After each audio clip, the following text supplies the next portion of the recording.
you know someone who's been affected. The surge is back. Right now, the U.S. is facing the biggest COVID surge since Omicron. And here in California, there's also a rising trend in respiratory ailments, including COVID. NBC4's Darsha Philips live tonight with more on all of this for us. Darsha? Yeah, Colleen, that's right. You probably know someone who has COVID-19 or a nasty respiratory illness that they just can't seem to kick. That's because these viruses, they are on the rise, and the CDC says in January we'll likely see these cases go up.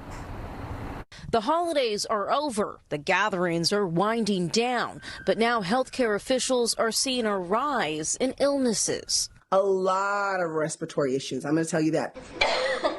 The flu, RSV, and yes, COVID. In the past week, COVID-19 hospitalizations rose by nearly 17%.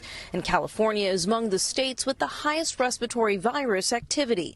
Nurse Alice says her emergency room is filled with patients experiencing flu-like symptoms. Cough, sneezing, sore throat, fever, body aches. And upper respiratory issues that linger for weeks. We used to think of respiratory illnesses, by day 14, it should have run its course and it's gone.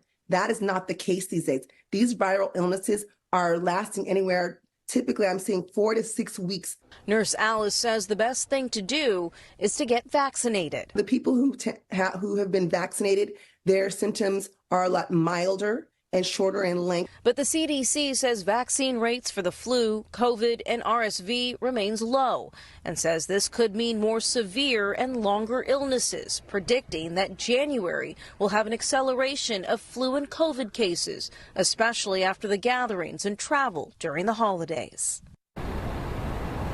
Now, Nurse Alice says if you are elderly or immunocompromised and you start to feel sick, you should see your doctor. There are antivirals that your doctor can prescribe that can make your symptoms less severe. Now, the LA County Department of Public Health is also asking folks to test for COVID-19 before returning to work or school to keep those transmissions down.